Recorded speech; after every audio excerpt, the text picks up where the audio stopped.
혼자서 하는 섀도우 복싱을 아무리 잘해도 챔피언이 되지 못한다라는 말이 있습니다. 섀도우 복싱 뭔지 아시죠? 혼자 이렇게 허공에다가 주먹을 날리는 거. 슉슉 소리가 나지만 이것은 입에서 나는 것이 아니라 제 주먹에서 나는 소리인데, 아무리 멋있게 이런 섀도우 복싱을 잘해도 챔피언이 되지가 못해요. 링 위에 올라가서 상대를 이겨야 챔피언이 되는 것이죠. 당연하죠. 나홀로 수행해서 승리하는 인생은 링 위에 서보지 못한 인생과 같다라는 말이 있어요. 그래서 관계는 성품과 인생을 평가하는 시금석이다. 관계는 성품과 인생을 평가하는 시금석이래요. 이것을 신앙에 적용해 보면 관계는 신앙과 믿음을 평가하는 시금석이 되는 것이죠. 왜 이 말씀을 드리는가? 온라인으로 예배하면서 좋은 교회, 좋은 설교 골라 듣고 혼자 성경 읽으면서 신앙생활을 할 수 있나요? 없나요? 있죠. 멋있게 할 수 있습니다. 멋있게 할 수 있어요. 다만 뭐가 될 수가 없어요? 챔피언이 될 수가 없어요. 난 챔피언 안 될래요. 뭐 이런 분들은 상관이 없지만 신앙이 잘할 수가 없다라는 것. 그 실력은 한 번도 증명된 적이 없다라는 것. 기억해 주시면 좋겠습니다. 왜 이 말씀을 드리는가? 코로나 때문에 어쩔 수 없이 온라인 예배를 드렸지만 우리의 신앙은 함께 나와서 한 몸으로 예배해야 됩니다. 예배할 뿐만 아니라 구역에서 동참해서 서로의 번거롭고 힘들고 어려운 문제들을 감당하며 섬김을 통해서만 우리의 믿음은 자라가게 된다는 것 기억해 주시고, 온라인에 계신 분들 현장으로 나와 주시고, 구역에 동참하지 않는 분들 구역에 동참해서 내 지체의 번거롭고 어려운 일들 감당하는 것이 우리의 실력이고 믿음이라는 것 기억해 주시기를 부탁드리겠습니다. 네. 한 서기관이 예수님을 찾아왔습니다. 서기관은 율법을 기록하는 사람이고 또 율법을 가르치는 사람이었어요. 그는 앞서 예수님을 함정에 빠뜨리고자 예수님을 공격했던 사람들과의 논쟁을 아마 뒤에서 듣고 있었던 것 같아요. 오늘 본문에 보니까 예수님께서 대답을 잘 하신 것을 보고 예수님께 나왔다라고 말하고 있습니다. 마태복음에 보면 이 서기관이 예수님을 시험하고자 왔다라고 말하는데 마가복음에는 그런 표현은 없습니다. 적어도 이 서기관은 예수님의 말을 꼬투리 잡아서 공격하려고 했던 의도는 아니었던 것 같아요. 왜냐하면 예수님께서 그에게 대답하실 때 이 서기관이 선생님 옳습니다라고 인정하면서 예수님께 동의를 합니다. 이전에 나왔던 바리새인들 또 사두개인들은 분명히 예수님께서 진실을 말했음에도 불구하고 인정하지 않았어요. 그런데 이 서기관은 옳습니다, 선생님. 그리고 예수님께 동의하고 존경하는 표현으로 예수님의 대답을 한 번 더 반복을 합니다.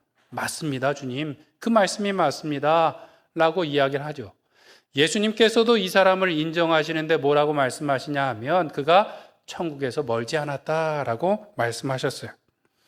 이 서기관의 모습은 먼저 예수님을 공격하려고 왔었던 종교 지도자들과는 분명히 다른 모습이고요. 이 말씀 바로 뒤에 보면 예수님께서 서기관들의 율법 교사들의 탐욕과 교만에 대해서 비판하시는데 책망하시는데 그들과도 다른 모습이었어요. 더군다나 34절에 보면 그 후에 누구도 감히 묻는 자가 없더라라고 말하고 있습니다. 예수님께서 마지막 예루살렘에 오셨을 때 사두개인들, 바리새인들, 헤롯 당들이 어떻게 하면 예수님을 잡아서 죽일까 그냥 막 달려들어서 질문하고 토론하고 공격했는데 이 사람이 왔다 가고 나서 더 이상 그런 토론이 없어졌대요. 뭔가를 종결시키는 사람이 되었다라는 거예요. 그가 예수님께 질문한 것은 선생님, 계명 중에 첫째가 무엇입니까? 라는 것이었어요. 이 첫째라는 것은 가장 무거운 것, 가장 중요한 것, 가장 근본이 되는 것은 무엇입니까? 라는 질문이었어요.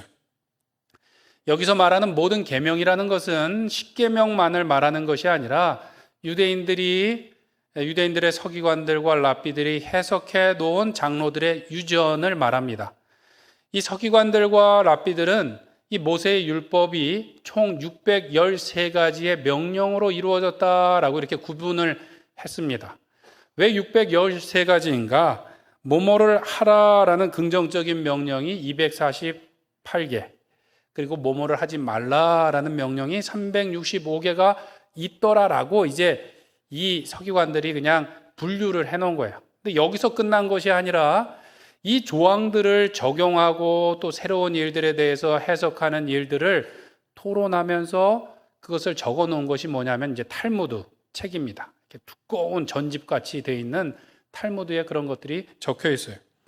이 서기관이 말할 때는 그 많은 계명들 중에 무엇이 가장 중요합니까? 라는 질문을 한 것이에요. 왜 그랬는가 하면 그 당시에 이 유명한 랍비들 학파가 있었습니다. 학파. 힐렐과 샴마이라는 유명한 랍비들의 이름을 따서 그 학파가 있었는데 이 사람들이 이제 만나서 하는 일이 무엇인가 하면 서로 토론하는 일이었어요. 계명 중에 가장 중요한 계명이 무엇이냐? 질문하고 대답하고 또 반박하고 뭐 이런 일들이 있었던 것이죠. 그래서 유대 문헌에 보면 이 힐렐과 샴마이라는 랍비가 만났을 때 했던 일화가 담겨 있는데요.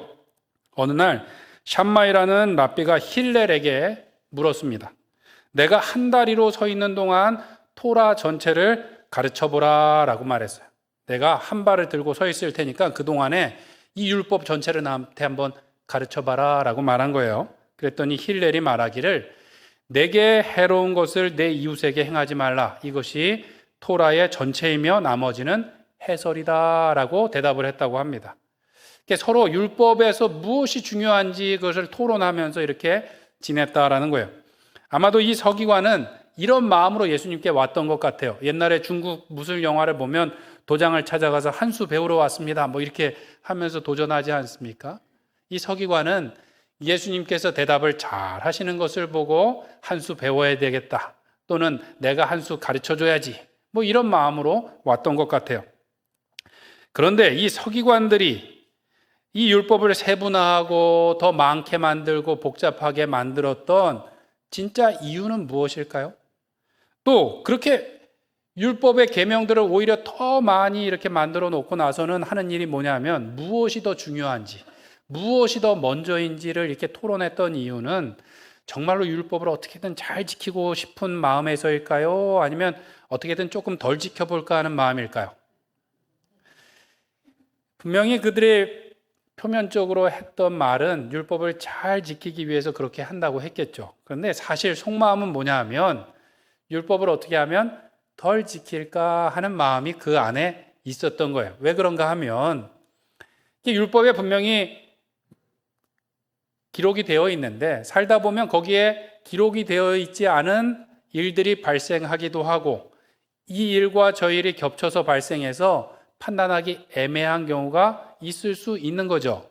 그럴 때 어떻게 하면 좋습니까? 라고 이제 찾아오다 보니까 토론하면서 이제 조항들이 생겼는데 만약 그런 애매하고 곤란한 문제가 생겼을 때 그냥 내가 더 손해보기로 작정하고 내가 하나님께 더 드리기로 작정하고 내가 더 수고하기로 작정했다면 토론할 일이 있을까요? 없을까요? 없지요. 애매한 경우 그냥 더 드리고 더 헌신하고 하면 토론할 일이 없어요.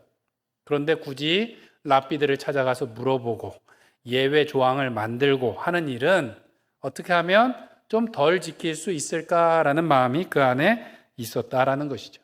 그래서 유대인들은 예수님께서 안식일에 병자를 고쳤다고 안식일을 어겼다고 예수님께 아주 늑달같이 달려들었습니다. 그런데 실제로 그들의 율법 해석에 보면 죽어가는 사람을 그냥 뒤집어서 한번 확인하고 응급조치 아주 기본적인 것만 할 수 있게 했지 그 다음에 치료 행위를 못하게 했어요. 그것은 일이라고 판단을 했죠. 대신에 자기 집에 있는 양과 소가 구덩이에 빠져서 죽어가면 그것을 끌어내서 살려야 된다라고 말했습니다. 이 사람들이 율법을 해석한 것은 하나님을 위한 것인가요? 내 이익을 위한 것인가요? 내 이익을 위한 것이었다라는 것이죠. 안식일에 대한 규정 중에도 보면 불을 피는 것은 일이래요. 그럼 전깃불을 켜는 거는 일일까요? 아닐까요? 이 사람들은 일이라고 규정을 했어요. 그래서 안식일이 되기 전에 해가 지기 전에 뭘 해야 되냐면 초 2개를 켜놓는 것이 이제 안식일을 준비하는 거예요. 초 2개를 미리 켜놓는 거, 전깃불 스위치를 켜지 않고 초 2개를 미리 켜놓는 게 하나님께 대단히 이렇게 영광이 되는 일일까요? 그러기보다는 오히려 내가 율법을 잘 지키고 있다라는 것을 그냥 사람들에게 보이기 위한 수단일 수 있는 것이죠.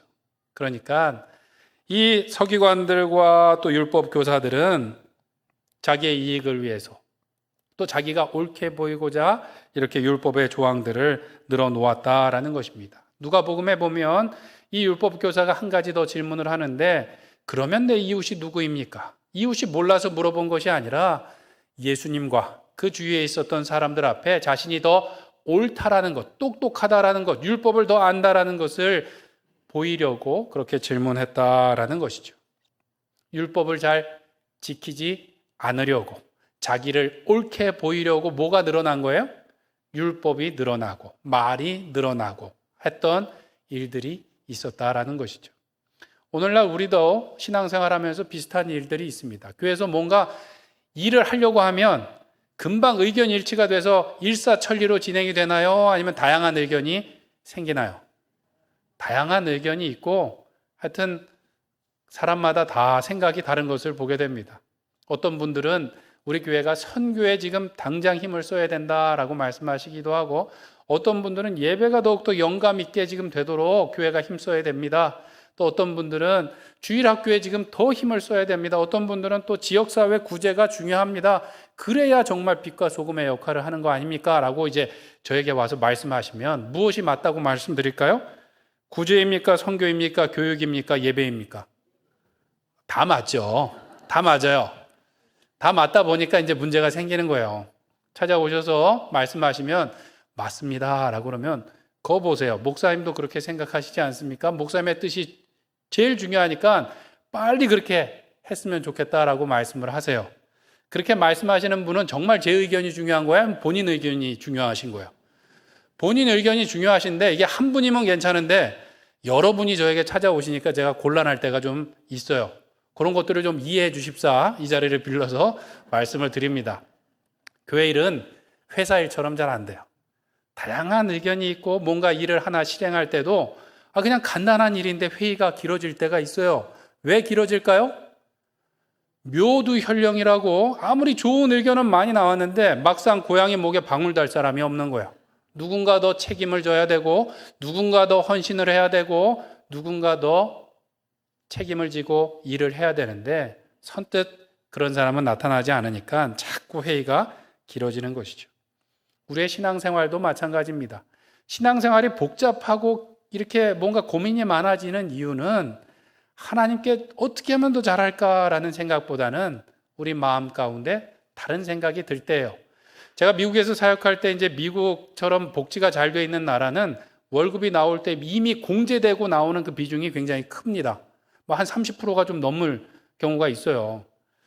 이제 제자훈련을 하는 가운데 한 성도님께서 어렵게 질문을 하시는 거예요. 11조를 목사님 하게 되면 공제 전 금액인가요? 공제 후 금액으로 하는 것이 맞나요? 이렇게 질문을 하셨어요. 고민이 될 수 있죠. 액수가 꽤 되니까. 아무도 놀라질 않으시네요. 그래서 그것은 우리 성도님께서 마음이 되는 대로 하시면 됩니다 라고 말씀드렸어요. 왜 그렇습니까? 불신 남편을 두신 경우는 우리 여자 성도님이 11조를 마음대로 할 수가 없어요. 그런 경우는 생활비의 11조, 어떤 경우는 용돈의 11조를 하시면서 어떻게든 하나님 우리 남편도 믿고 11조 하게 해주세요 이러고 기도하시는 분들이 있어요. 그 잘못됐나요? 아니죠. 오히려 귀한 마음인 거죠. 이렇게 물어보시는 분들은 사실은 굉장히 좋은 분들이에요. 묻지 않고 자기 소견에 옳은 대로 그냥 행동하시는 분들이 많습니다. 다만 이렇게 묻고 고민하는 것은 그분 마음속에 하나님께 더 드리고 싶은 마음이 있는 건가요? 아니면 조금 덜 드릴 수 있는 방법이 있을까 고민하시는 걸까요? 덜 드릴 수도 있지 않을까라는 고민이 좀 있으신 거죠. 다 빠듯하니까. 그런데 술을 마시거나 주일 성수의 문제도 마찬가지입니다. 우리가 고민이 되고 생각이 길어지고 말이 길어지는 것은 우리 안에 조금 다른 생각이 드는 거예요. 하나님을 위한다기보다는 사람들과 세상에 맞춰서 좀 그냥 부드럽게 살아가면 어떨까? 나도 그냥 사람들처럼 조금 즐기면 안 될까라는 마음이 들 때 그렇게 길어지는 것이죠. 근데 사람들은 행동할 수 없을 때 말을 한다고 합니다.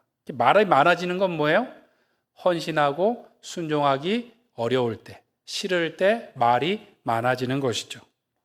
그럴 때 자꾸 복잡해지고 고민이 되는 것입니다. 어려운 문제가 발생했을 때 무엇을 먼저 해야 될지, 어떻게 해야 될지 이 서기관이 물었는데 예수님께서 아주 명료하게 말씀을 해주셨어요. 오늘 말씀 29절과 31절까지 한번 같이 읽어보겠습니다. 시작. 예수께서 대답하시되 첫째는 이것이니 이스라엘아 들으라. 주 곧 우리 하나님은 유일한 주시라. 내 마음을 다하고 목숨을 다하고 뜻을 다하고 힘을 다하여 주 너의 하나님을 사랑하라 하신 것이요. 둘째는 이것이니 내 이웃을 내 자신과 같이 사랑하라 하신 것이라. 이보다 더 큰 계명이 없느니라. 아멘. 예수님께서는 첫째는 하나님 사랑, 둘째는 이웃 사랑이다 라고 말씀해 주셨어요. 하나님의 사랑이다 라고 말씀하신 것은 신명기 6장 4절에서 5절 말씀을 인용하신 겁니다. 유일하신 하나님이다 라는 것은 우리의 섬김과 사랑의 대상이 오직 한 분 하나님뿐이다 라는 거예요. 하나님도 사랑하고 다른 것도 사랑할 수 없다는 말씀이고, 하나님을 사랑하는데 우리의 뜻과 생명과 힘을 다해서 마음을 다해서 사랑해야 된다. 전부를 드려야 된다라고 말씀하셨어요.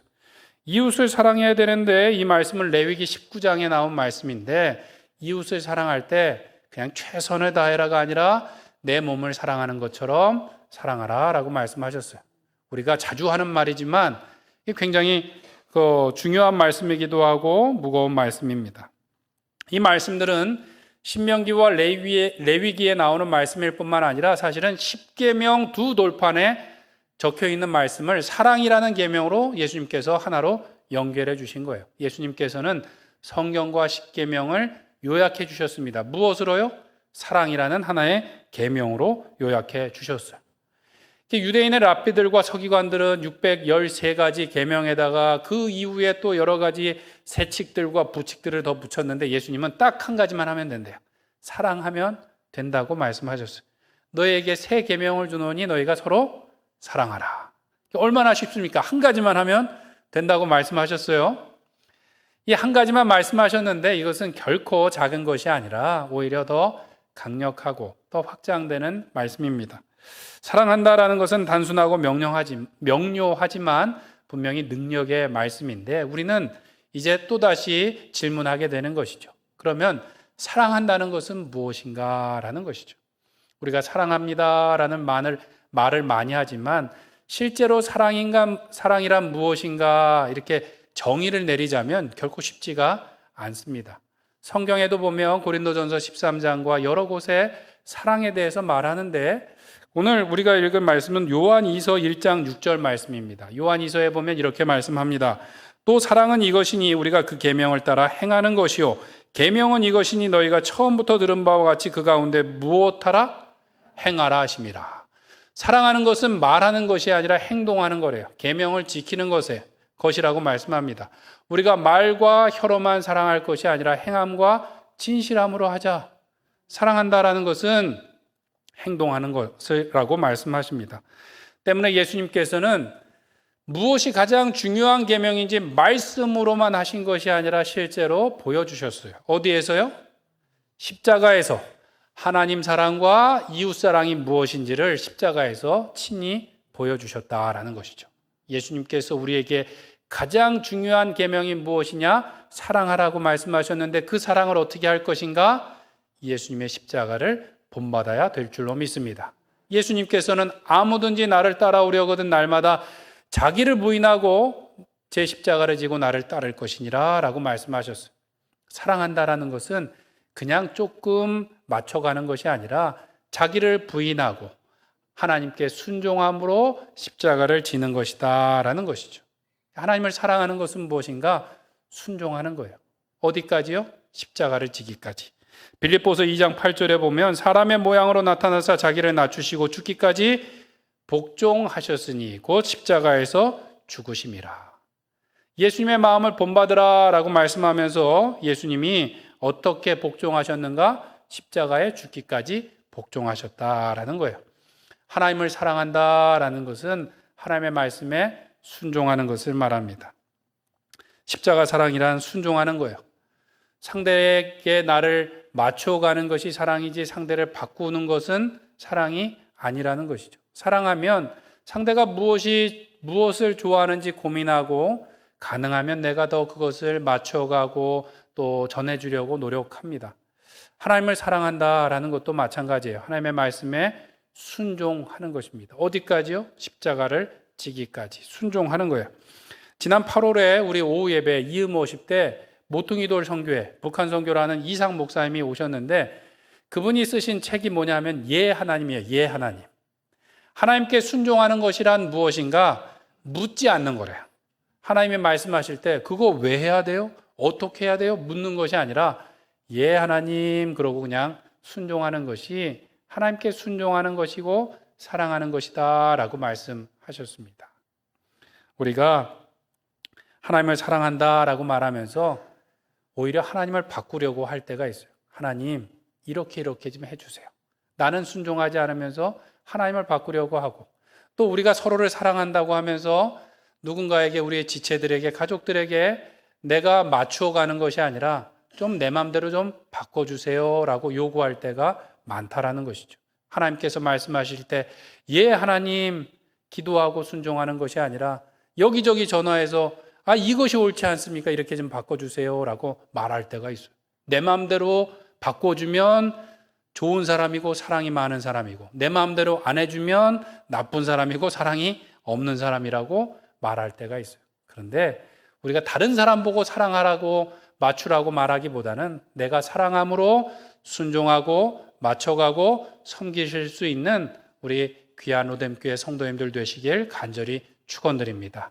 우리가 하나님을 사랑한다고 하고 내 뜻과 내 열심으로 내가 가진 재능으로 이 봉사, 저 봉사, 이 일, 저 일 다 할 수가 있습니다. 각자의 개성을 드러내서 이렇게 일하는 것 보면 형형색색 아름다운 모습으로 사역을 하게 되는데 각각 떼어놓고 보면 괜찮습니다. 그런데 예전에 미술 시간에 파레트에다 물감을 하나씩 짰다가 나중에 이렇게 자꾸 섞다 보면 무슨 색깔이 되죠? 검은색이 되죠. 물감을 하나하나 볼 때는 다 예쁜 색인데 자꾸 섞으면 뭐가 돼요? 검은색이 돼요. 내 색깔을 드러내고 내 마음대로 봉사하고 섬긴다고 하면 모이면 우리의 색을 잃어버리고 검은색으로 변하게 됩니다. 반대로 빛에도 색깔이 있어요. 그런데 빛의 색깔은 빨주노초 파남보 7색깔만 있는 것이 아니라 여러 색깔이 있는데 빛의 색깔은 섞으면 섞을수록 어떻게 돼요? 투명한 빛이 되는 것이죠.